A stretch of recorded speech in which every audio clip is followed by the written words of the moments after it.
और मेरे पढ़ाकू बच्चों कैसे हो।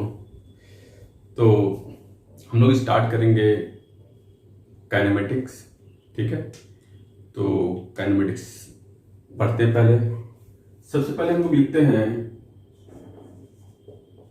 काइनेमेटिक्स।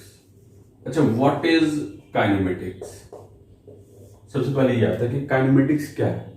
तो काइनेमेटिक्स इस बोलते हैं ना कि kinematics is the branch of physics in which we study the motion of an object without knowing the cause of motion or ignoring the cause of motion। मतलब cause of motion से हमें मतलब नहीं होता है कि किसकी वजह से वो मूव कर रहा है, इससे मतलब नहीं होता। हमें बस ये देखना होता है कि वो कैसे मूव कर रहा है, मतलब वो मूव कर रहा है तो इफेक्ट क्या है उस पर। ठीक है, तो kinematics means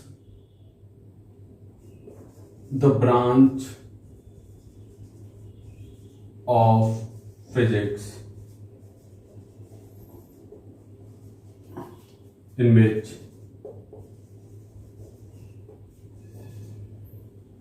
we study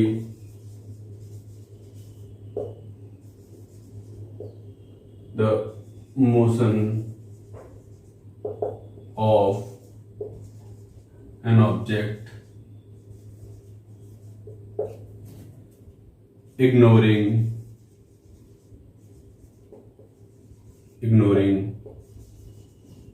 the cause of motion। ठीक है बेटा, तो काइनेमेटिक्स जो होता है उसमें हम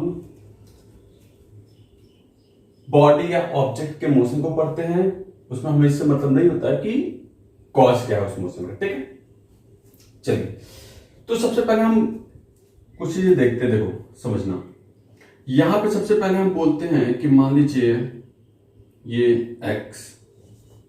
एक्स जो है वो पोजीशन को डिफाइन कर सकता है, डिस्टेंस को डिफाइन कर सकता है और डिस्प्लेसमेंट को डिफाइन कर सकता है। ठीक है, फिर हम लिखते हैं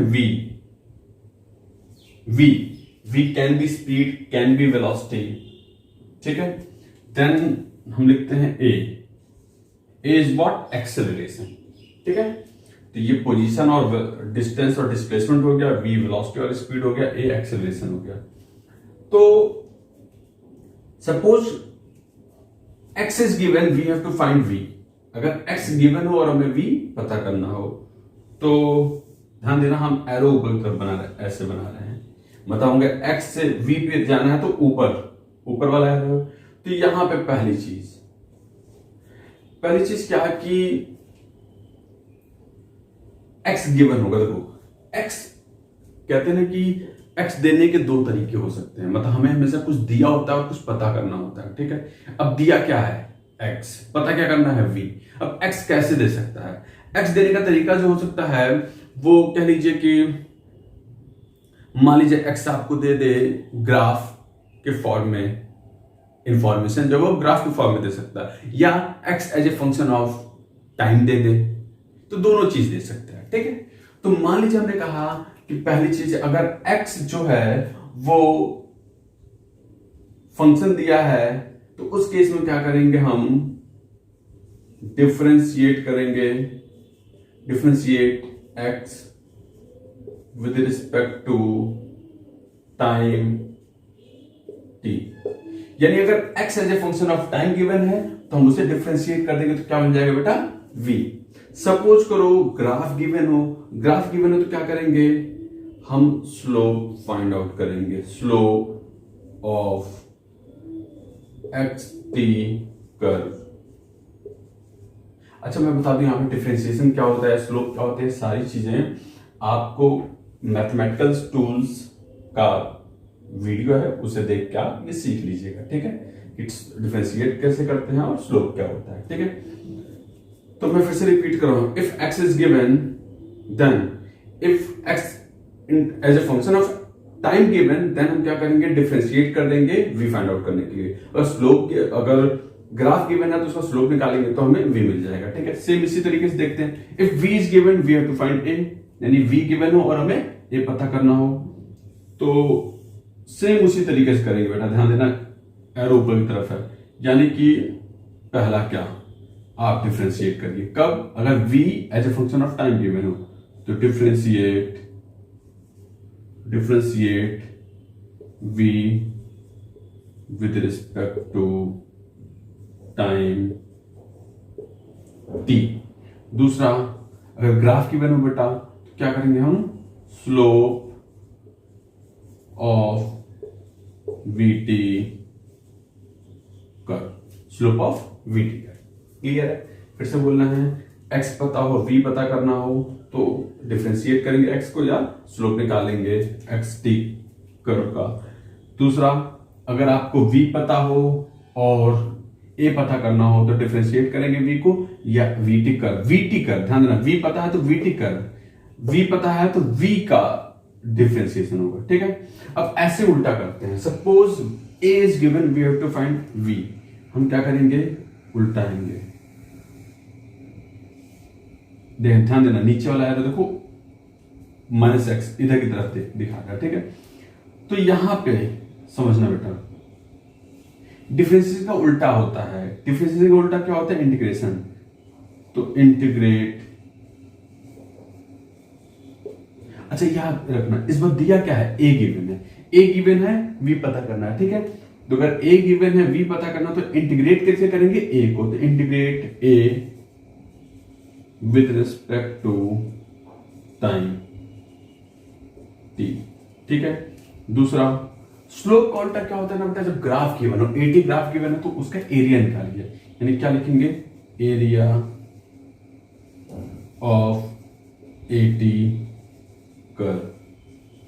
तो याद रखिएगा, 80 कर्व का जो एरिया है वो क्या बताएगा? वेलोसिटी या स्पीड। ठीक है, चलो फिर इधर आते हैं। अब देखिए, ध्यान देना बेटा, इस बार भी क्या है? v पता है, x पता करना है।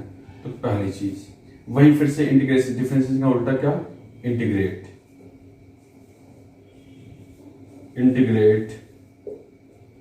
किसे इंटीग्रेट करेंगे? v को, integrate v with respect to time t। ठीक है, दूसरा, फिर से वही स्लोप का उल्टा क्या? एरिया ऑफ vt कर। ठीक है, तो समझिएगा, मैं बता रहा हूं आपसे, आप दिमाग में पिक्चर ऐसे बनाइए। देखिए ध्यान से, सबसे पहले इधर x, बीच में v, इधर a।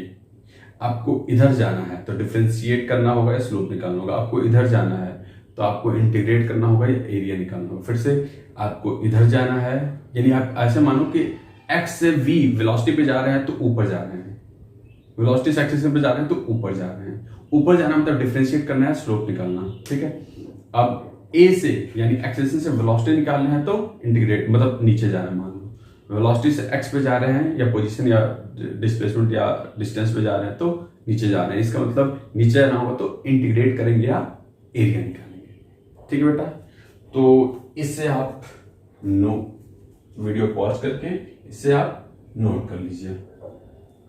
ठीक है, तो चलिए बेटा, तीनों चीजों को डिफाइन कर लेते हैं अलग अलग, x, v और a को। तो सबसे पहले x की बात करें तो x में आता है position.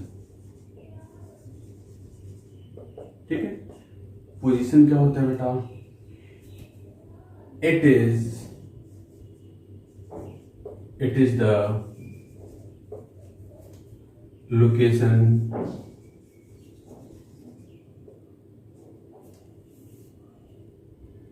of particle in space at a certain time। ठीक है, it is the location of particle in space at a certain time, that is what position।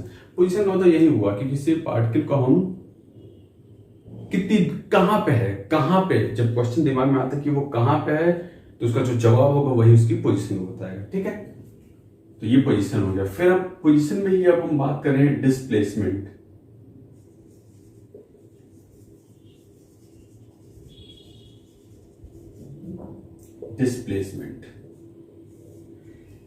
Displacement क्या होता है? तो डिस्प्लेसमेंट को अगर हम डिफाइन करने जाएं तो जब भी कोई पार्टिकल अगर मूव कर रहा होता है तो उसकी लोकेशन में चेंज होता है, उसकी पोजीशन में चेंज होता है, इसी को हम डिस्प्लेसमेंट बोल देते हैं। तो बोल सकते हैं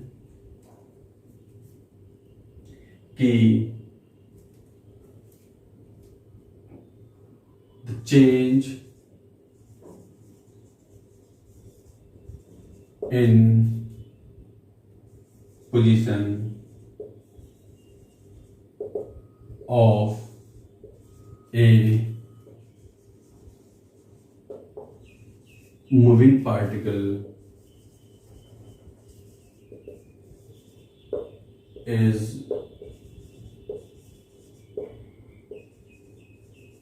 defined as displacement.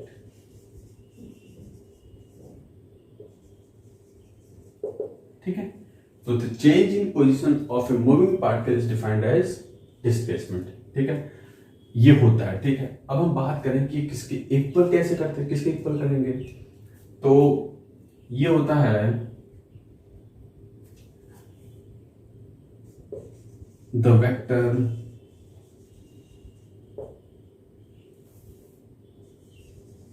joining the initial position of particle to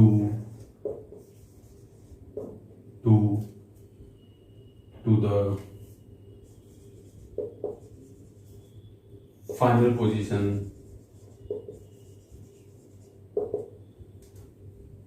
the vector joining the initial position of particle to the final position will give displacement। ये मैथमेटिकल मतलब मैथमेटिक्स यानी कि उसकी वैल्यू किसके बराबर होगी, वो इस वेक्टर के बराबर होगी कि इनिशियल वेक्टर और फाइनल इनिशियल पोजीशन वेक्टर और फाइनल पोजीशन वेक्टर को ज्वाइन कर दीजिए, तो ये जो वेक्टर बनेगा वही क्या हो जाएगा, आपको डिस्प्लेसमेंट देगा। ठीक है बेटा, जैसे हम डायग्राम में आपको दिखाते हैं। ठीक है, हमने कहा मान लो ये x है और ये y है। इनिशियली पार्टिकल यहां पे था a पे, मान लो बेटा। ठीक है, a पे था इनिशियल पोजीशन, और मान लो फाइनली b पे चला गया। कैसे गया उससे हमें मतलब नहीं है, फाइनली b पे चला गया। ठीक है, तो अगर वो फाइनली b पे चला गया, जो डिस्प्लेसमेंट फैक्टर होगा वो ये होगा। ठीक है, जो a से b पे ये जो है वो क्या हो जाएगा, डिस्प्लेसमेंट वेक्टर। ठीक है बेटा, तो अगर मैं इसे r वेक्टर बोल दूं, r वेक्टर, तो यहां पे डिस्प्लेसमेंट वेक्टर क्या हो जाएगा, this will be displacement vector. ठीक है, अब यहां पे कुछ चीजें देख लेना कि इट इज यानी displacement, it is a vector quantity, ये जो वेक्टर क्वांटिटी होता है। ठीक है, दूसरी चीज इसकी यूनिट क्या होगी, इसकी यूनिट जो होगी वो मीटर SI यूनिट में होती है, सेंटीमीटर CGS में ले लेते हैं, किलोमीटर भी होती है, एक्सेट्रा। ठीक है, तो it is a vector quantity, unit आपने देख लिया। ठीक है, हाँ, एक चीज याद रखिएगा कि जो डिस्प्लेसमेंट है, displacement it can be positive, negative and zero। ये पॉजिटिव भी हो सकता है, नेगेटिव भी हो सकता है, जीरो भी हो सकता है। डिस्प्लेसमेंट कैन बी नेगेटिव, अभी आगे हम पढ़ेंगे डिस्टेंस नेगेटिव नहीं हो सकता, लेकिन ये हो सकता है, नेगेटिव भी हो सकता है, पॉजिटिव हो सकता है और जीरो भी हो सकता है। ठीक है, ये हो गया, ठीक है। और अच्छा, एक और चीज हम लोग देखते हैं, डायमेंशनल फॉर्मूला। तो डायमेंशनल फॉर्मूले की बात करें तो डायमेंशनल फॉर्मूला जो इसका होता है डिस्प्लेसमेंट का, वो एल वो लिखते हैं, या कई बार ऐसे भी लिख देते हैं m0, एल पे 1 और टी पे 0, ऐसा भी लिखा हुआ होता है, ठीक है बेटा। तो यहाँ पे वीडियो पॉज करके आप इसे नोट डाउन कर लीजिए। अब हम लोग डिस्टेंस देख लेते हैं बेटा।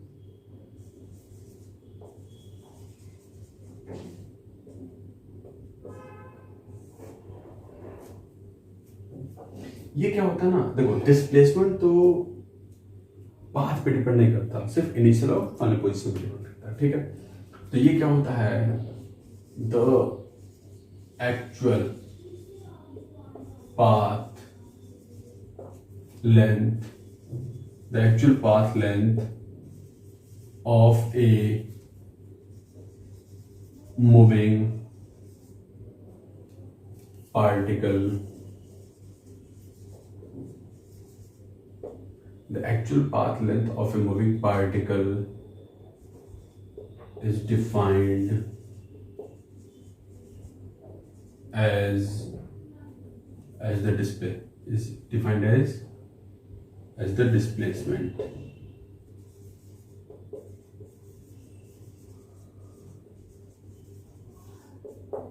ठीक है, एक्चुअल पाथ लेंथ, ठीक।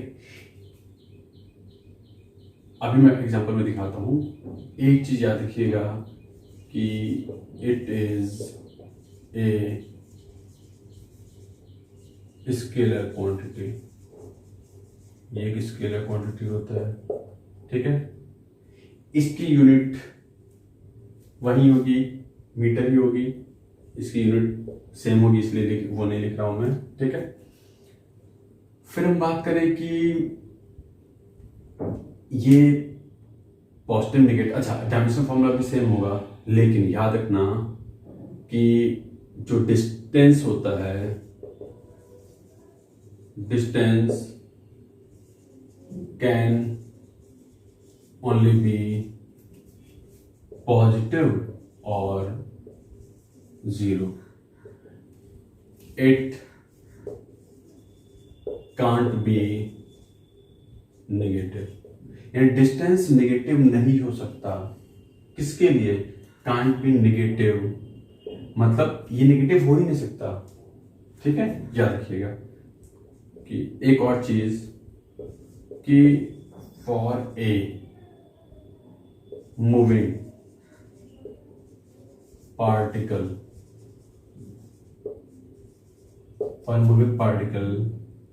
distance will always be positive। मतलब कि कोई भी पार्टिकल अगर मूव कर रहा है तो उसके लिए डिस्टेंस जो होगा वो ऑलवेज पॉजिटिव ही होगा, कभी वो जीरो भी नहीं हो सकता, क्योंकि मूव कर रहा है तो कुछ तो चला होगा, कुछ चला होगा तो मतलब वो हमेशा पॉजिटिव होगा, ठीक है। तो जीरो कब होगा, अगर कोई बॉडी रेस्ट पे है तो उसके लिए डिस्टेंस ट्रेवल जीरो हो सकता है। यानी हम कह सकते थे कि डिस्टेंस, जनरली पूरा टर्म बोल देते हैं, डिस्टेंस ट्रेवल्ड बोल देते हैं, लेकिन हाँ डिस्टेंस हो या डिस्टेंस ट्रेवल्ड, ठीक है। अच्छा, अब मैं बात करूं इसके, एक एग्जांपल देख लेते हैं कि हमने कहा मान लो बेटा एक पार्टिकल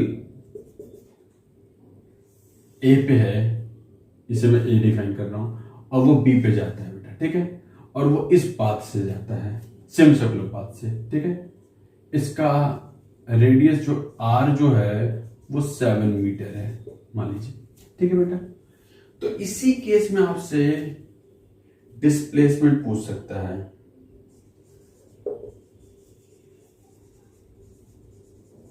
डिस्प्लेसमेंट। तो इस केस में जो डिस्प्लेसमेंट होगा ना वो ये होगा बेटा, ये कितना होगा 2r। तो डिस्प्लेसमेंट जो होगा वो 2r होगा, r की वैल्यू 7 है तो 2 × 7 कितना 14 मीटर। तो जो डिस्प्लेसमेंट होगा वो 14 मीटर होगा। यहीं पे हम बात करें डिस्टेंस की, तो डिस्टेंस जो होगा that will be equal to what, ये वाली लेंथ, ठीक है। अच्छा जब देखिए ध्यान से, डिस्प्लेसमेंट की बात करें तो हमें नहीं मतलब था कि वो सर्कुलर पाथ पे चला कि कैसे चला। हमने सीधे इनिशियल को देखा, फाइनल को देखा, दोनों के बीच की दूरी, शॉर्टेस्ट दूरी, स्ट्रेट लाइन दूरी देख ली, ठीक है। जब हमें डिस्टेंस की बात करनी तो हमें पाथ देखना पड़ा। पाथ ये था, ये कितना होगा 2 पाई आर का हाफ, मतलब सेमी सर्किल है तो कितना पाई आर, पाई आर। अच्छा पाई कितना होता है बेटा 22/7 ले लेते हैं, आर कितना है 7, तो ये कितना हो जाएगा 7 से कट जाएगा तो कितना 22 मीटर। यानी distance travelled will be 22 metre and displacement will be 40 metre. मैंने एग्जांपल जान के लिया कि आप दोनों को डिफरेंशिएट कर पाए, दोनों को समझ पाए अलग अलग कि डिस्टेंस क्या होता है और डिस्प्लेसमेंट क्या होता है। क्लियर है बेटा? तो इसे नोट डाउन कर लीजिए। चलिए बेटा इसी में कुछ एक दो चीज और देख लेते हैं, डिस्टेंस और डिस्प्लेसमेंट कैसे निकालते हैं। मान लीजिए ग्राफ गिवन हो, तो सपोज करिए कि वीटी ग्राफ गिवन है। क्या गिवन है बेटा? वीटी ग्राफ, ठीक है। वीटी ग्राफ आपको गिवन है और मैं ऐसे बना लेता हूं, ये और ये, ठीक है बेटा। ध्यान देना, मैं अच्छा यहां पे सिर्फ मैग्नीट्यूड लिख रहा हूं, ठीक है। इसके मैग्नीट्यूड को, इतना जो एरिया है उसे ए लिख रहा हूं, इस वाले एरिया को बी लिख रहा हूं, इस वाले एरिया को सी लिख रहा हूं, ठीक है। वीटी ग्राफ है। अभी सबसे पहले जो स्टार्ट में मैंने एरो बनाया था उसके हिसाब से सोचिए, सबसे पहले एक्स था, वी था, फिर ए था। आपको यहाँ पे किसका ग्राफ गिवन है? वी का, बीच वाला। वी का पता है, क्या पता करना है? डिस्टेंस, मतलब एक्स पता करना है। तो आप उल्टा चलेंगे मतलब नीचे से मतलब क्या? एरिया या इंटीग्रेशन। यहाँ पे ग्राफ गिवन है तो एरिया देखेंगे। तो इसमें समझिएगा कि जो इस ग्राफ से अगर मैं डिस्प्लेसमेंट की बात करूं तो डिस्प्लेसमेंट जो होगा, याद रखना, डिस्प्लेसमेंट मतलब ऊपर वाले ग्राफ को पॉजिटिव रखो, नीचे वाले को नीचे रखो, नेगेटिव रखो, ऊपर वाले को पॉजिटिव रखो। दिस विल बी डिस्प्लेसमेंट, ठीक है। डिस्टेंस कितना होगा? तो जब भी डिस्टेंस की बात करें तो याद रखना, डिस्टेंस मतलब ऊपर हो चाहे नीचे हो, सबको पॉजिटिव रखो। ए प्लस बी प्लस सी, नीचे बने एरिया चाहे ऊपर बने, आपको सबको जोड़ देना है। तो उस केस में क्या मिलेगा? हमें डिस्टेंस मिल जाएगा। और नीचे वाले में नेगेटिव रख दिया तो क्या मिल जाएगा? डिस्प्लेसमेंट मिल जाएगा, ठीक है बेटा। ये इसे पॉज करके आप लिख लीजिए। देखिए हमने एक्स की बात कर ली बेटा, मतलब तीन चीजें थी, एक्स, वी और ए। एक्स की बात कर ली, अब हम वी की बात करते हैं। तो वी में सबसे पहले हम देखते हैं एवरेज वेलोसिटी।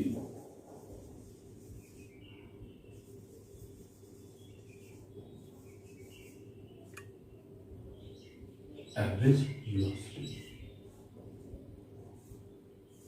ठीक है बेटा। तो एवरेज वेलोसिटी की बात अगर हम करें तो एवरेज वेलोसिटी क्या होगा? एवरेज वेलोसिटी का मतलब आप कह लीजिए कि सिंपल सा कि इट इज डिफाइंड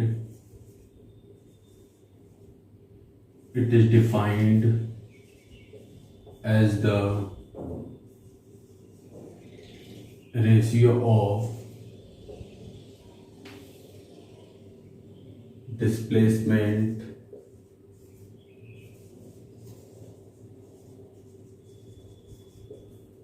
and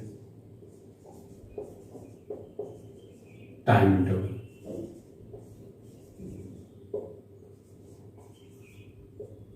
ठीक है। It is defined as the ratio of displacement and time interval. Simple सा हम बोल सकते थे एवरेज वेलोसिटी, ठीक है। v वेक्टर लिख दिया और एवरेज बना दिया। ये जो होता है वो क्या होता है? ये होता है displacement divided by time interval, ठीक है। तो यहां से हम लिखते हैं v एवरेज ऊपर वेलोसिटी लिखा हुआ है। ये कितना होगा बेटा, डिस्प्लेसमेंट। डिस्प्लेसमेंट को जनरली हम डेल्टा एक्स लिख सकते थे और वेक्टर बना दीजिए, क्योंकि डिस्प्लेसमेंट है वेक्टर क्वांटिटी होता है divided by time delta T. This is what average velocity. ठीक है बेटा। अब कुछ चीजें, पहली चीज, अब डिस्प्लेसमेंट पे डिपेंड करता है तो ये भी वेक्टर क्वांटिटी होगा, तो it is a vector quantity. ठीक है। दूसरा, हम इसके यूनिट की बात करें तो यूनिट क्या होगा, मीटर पर सेकेंड या सेंटीमीटर पर सेकेंड या किलोमीटर पर आवर। यहाँ पे मैं एक चीज लिख दे रहा हूँ, जनरली बहुत पूछा जाता है, इसमें क्वेश्चन मिल जाते हैं आपको, पूछा नहीं जाता मतलब क्वेश्चन गलती होती है कि जो 1 किलोमीटर पर आवर होता है वो 5/18 मीटर पर सेकेंड होता है। यानी किलोमीटर पर आवर में अगर गिवन है कोई चीज और उसे मीटर पर सेकेंड में कन्वर्ट करना तो 5/18 से मल्टीप्लाई कर दीजिएगा, तो वो क्या हो जाएगा, मीटर पर सेकेंड में कन्वर्ट हो जाएगा। फिर से बोल रहा हूँ, किलोमीटर पर आवर में गिवन है, मीटर पर सेकेंड में कन्वर्ट करना होगा, 5/18 से मल्टीप्लाई कर दीजिएगा। ठीक है, यूनिट हो गया। इसके डायमेंशनल फॉर्मूले की बात करें, डायमेंशनल फॉर्मूला जो होता है वो LT-1 होता है। बेटा this is what average velocity. इसे पॉज करके आप लिख लीजिए। तो हमने बेटा एवरेज वेलोसिटी देख लिया, अब इंस्टेंटेनियस वेलोसिटी देखते हैं।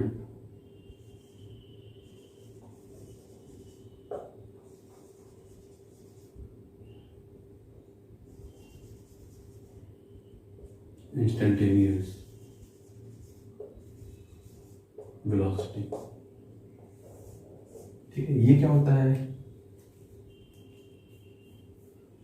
Velocity at a particular instant is known as instantaneous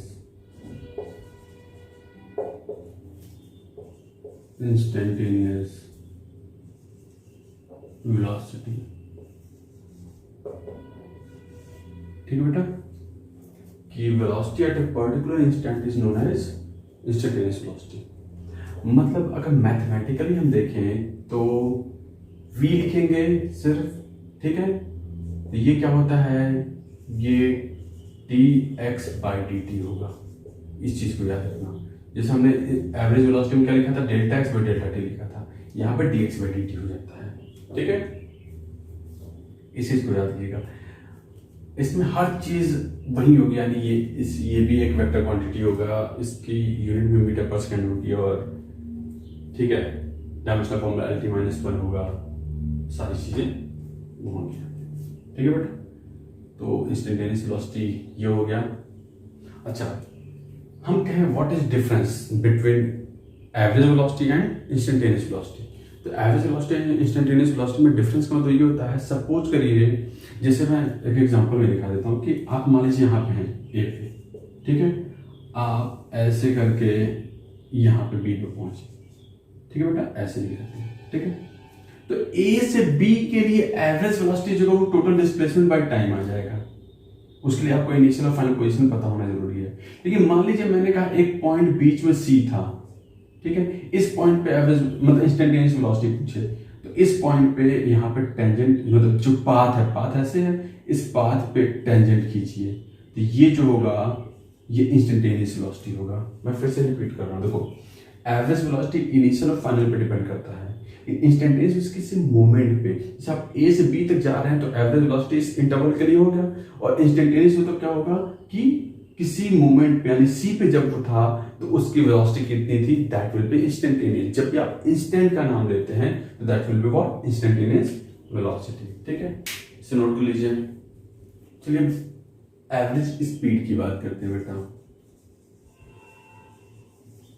average speed, ठीक है। एवरेज स्पीड क्या होता है? एवरेज स्पीड होता है कि मैं लिख देता हूं सीधे, it is defined as the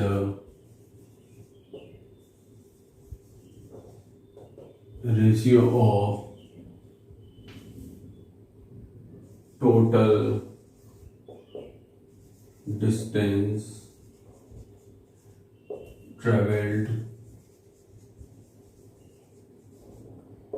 to the total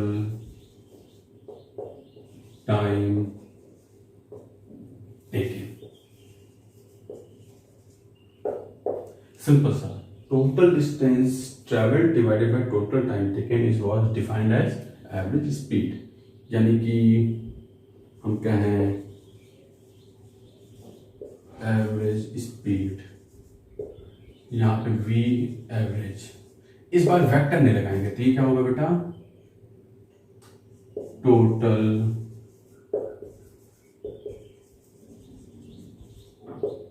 distance travelled divided by total time taken. ठीक है बेटा, ये होगा। इसमें यहां मतलब ये इसकी वैल्यू हो गई। ठीक है, इसमें याद रखना कि पहली चीज कि अब स्पीड है तो जाहिर सी बात है इट इज ये स्केलर क्वांटिटी होगा, it is a scalar quantity, it is a scalar quantity. देखो यूनिट और डायमेंशनल फॉर्मूला उसी तरह होगा, उसमें कोई चेंज नहीं आएगा। ठीक है, जैसे यूनिट और डायमेंशनल फॉर्मूला सबके लिए सेम होता है, चाहे एवरेज स्पीड हो, एवरेज वेलोसिटी हो, इंस्टेंटेनियस स्पीड हो, इंस्टेंटेनियस वेलोसिटी हो। ठीक है, it is a scalar quantity, ये चीज हो गई। ठीक है, और कुछ पॉइंट आप भी आगे बताऊंगा। चलिए ठीक है, इसे नोट कर लीजिए बेटा। अब हम लोग बेटा इंस्टेंटेनियस स्पीड देख लेते हैं।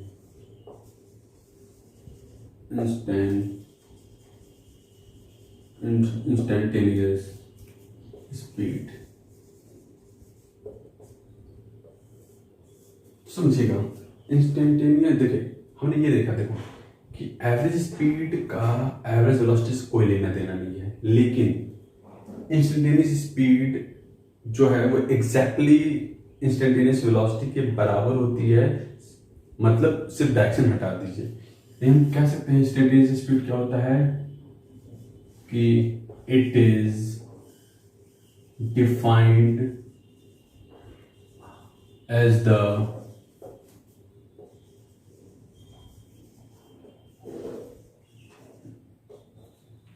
magnitude of, it is defined as the magnitude of instantaneous, it is defined as the magnitude of instantaneous velocity। यानी इंस्टेंटेनियस वेलोसिटी निकाली, उसका मैग्नीट्यूड, यानी कि v। अच्छा मैं एक चीज बता दूं कि सिर्फ वेलोसिटी बोलने का मतलब होता है जनरली इंस्टेंटेनियस वेलोसिटी, और सिर्फ स्पीड बोलने का मतलब होता है इंस्टेंटेनियस स्पीड, अगर और कुछ नहीं बोल रहे तो इंस्टेंटेनियस स्पीड कितना हो जाएगा बेटा, इंस्टेंटेनियस वेलोसिटी क्या लिखते थे हम, dx/dt लिखते थे, इसका मैग्नीट्यूड, ये क्या बताएगा, इंस्टेंटेनियस स्पीड को बताएगा। क्लियर है बेटा? तो ये याद रखिएगा कि it is defined as the magnitude of instantaneous velocity. और बाकी चीजें हमने देखी थी कि मतलब जो स्पीड में होता है ये स्केलर क्वांटिटी होगा, बाकी यूनिट और डायमेंशनल फॉर्मूला सारा हमने देखा था वो एज इट इज होगा। ठीक है बेटा, इसे नोट कर लीजिए।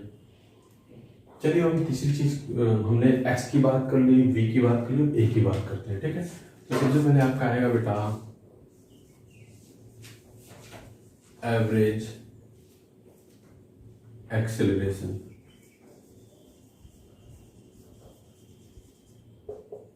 ठीक है, एवरेज एक्सेलरेशन। तो ये क्या होता है बेटा, ये होता है कि it is defined as the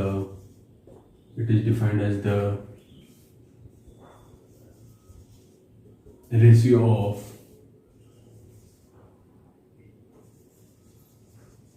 change in velocity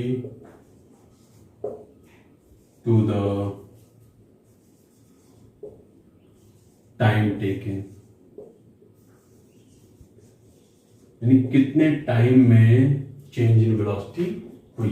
ठीक है, तो हम यहाँ पे एक्सेलरेशन, तो ए एवरेज और वेक्टर लगा दिया। ठीक है, ये कितना होगा बेटा, change in velocity delta we by delta T, इतना होगा। ठीक है, यहाँ पे मैं कुछ चीज बता दूं। पहली चीज कि इट इज ए वेक्टर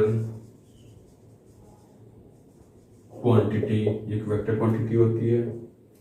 दूसरी चीज, इसकी यूनिट की बात करें तो यूनिट क्या हो जाता है बेटा, मीटर पर सेकंड बाई सेकंड, यानी मीटर पर सेकंड स्क्वायर। ठीक है, या किलोमीटर पर आवर स्क्वायर। ठीक है, सेंटीमीटर पर सेकंड स्क्वायर भी कह सकते थे, ये होता है। ठीक है, फिर हम इसके डायमेंशनल फॉर्मूले की बात करें तो डायमेंशनल फॉर्मूला कितना हो जाएगा, वो होगा LT-2। ठीक है बेटा, ये हो गया एवरेज एक्सेलरेशन। अब इसी में हम देख लेते हैं कि instantaneous acceleration,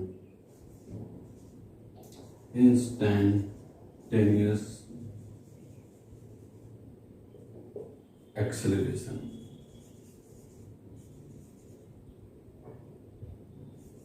Instantaneous acceleration। Instantaneous acceleration क्या होता है, सिंपल सा किसी मोमेंट पे एक्सेलरेशन जो है, किसी इंस्टेंट पे जो एक्सेलरेशन है, that is defined as instantaneous acceleration. ठीक है, एक्सेलरेशन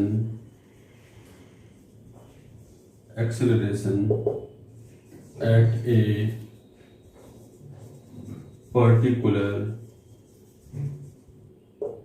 instant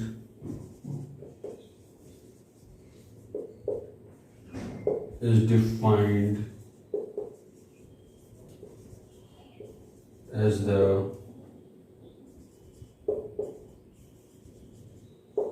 instantaneous acceleration। ठीक है, तो इंस्टेंटेनियस एक्सेलरेशन को सिंपल ए लिखते हो बेटा, और ये क्या हो जाएगा, dv बाई dt होगा। ठीक है, मतलब किसी मोमेंट पे, किसी इंस्टेंट पे जो एक्सेलरेशन होगा वो क्या हो जाएगा, इंस्टेंटेनियस एक्सेलरेशन। ठीक है, एवरेज एक्सेलरेशन में एवरेज लिखेंगे, इंस्टेंटेनियस में कुछ नहीं लिखेंगे। कभी भी आपसे सिर्फ एक्सेलरेशन बोले तो इसका मतलब हम एवरेज इंस्टेंटेनियस एक्सेलरेशन की बात कर रहे हैं। किसी भी केस में अगर सिर्फ आपसे वेलोसिटी बोले तो इसका मतलब इंस्टेंटेनियस वेलोसिटी की बात कर रहा है। वैसे ही किसी भी मोमेंट पर अगर आपसे सिर्फ स्पीड की बात करें तो इसका मतलब वो इंस्टेंटेनियस स्पीड की बात कर रहा है।